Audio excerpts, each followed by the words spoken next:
Okay, here I have my DJI 450 set up and ready to go, and I removed the props off of the model because I have energized it inside my workshop. They took and numbered all of my props, so all of my props have numbers and they correspond to the motors. That way I always put the same prop back on the motor. A couple of things about the model. First off, notice the blinking light here in the back.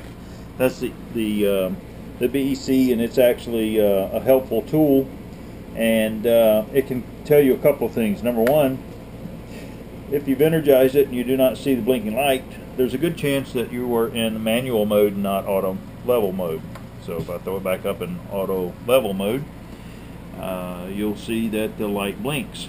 Another thing, let's say I've taken off, so I'm going to energize and the model's going to run, and we're going to take off and we're going to fly around, and you know what, it's a little bit windy, so I need to trim a little bit. So let's throw a little elevator. We're going to put a little down elevator, and that's all we're going to do. Well, notice the light now. The light's blinking double, and it's a double blink, and it's all because I messed with the trim. I moved the trim up, and I moved it up far enough that the model is now, if you come off of the power and you stop the motors like they are now, if you try to energize it again, they're not going to energize. And it doesn't always work in that respect. In other words, if I move the trim back, watch the light go back to a single blink. There it's a single blink. That's normal. But if I were to have trimmed some up elevator instead of down elevator, now you can see the double blink. But also it's able to energize. So it doesn't matter that you trim. I'm finding out in my situation it matters in which direction I've added the trim. So again, I have double blink, but I have it in the down elevator and the model will not energize.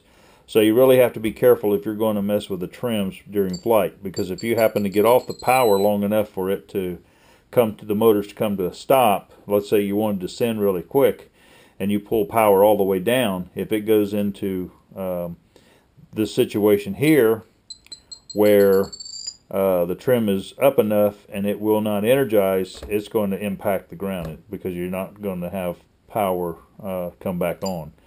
But again, it doesn't work all the time like that. In my case, it's up elevator triggers it, and right aileron, because if I do left aileron, I'm going to move the aileron over, it'll energize. That's left.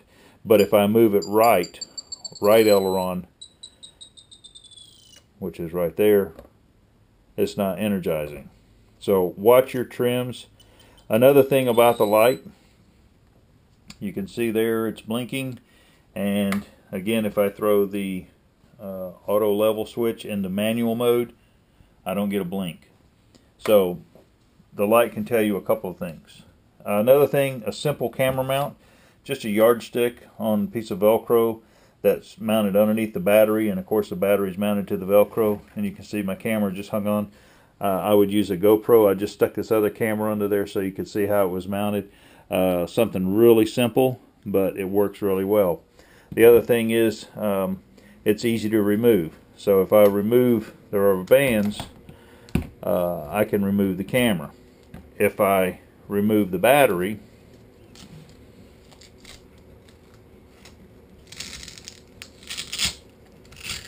now I can move the stick and put my battery back in place, and now I don't have to fly with the battery or with the stick mount. So another thing I do is I twist my wires, my battery wires, and by twisting them, obviously I don't have this strap tight, but by twisting my wires, they kind of cling to the frame instead of, you know, being thrown out or dangling out into the arc of the prop. Another thing, notice where I mounted my BEC. It's so that I can get to it easily with the plug if I need to change the settings in the software. Another thing, my satellite and my receiver, I'm using a 921X, and I just put some airline over the wires for the antenna, and that helps keep them straight out. One last thing, and that is the this little plug here, which is nothing more than a 3-inch L-rod extension, but I actually hooked that into the bind plug on the receiver. So if for whatever reason I need to rebind the receiver, I don't have to fish the bind plug in there. I can just simply plug it in there.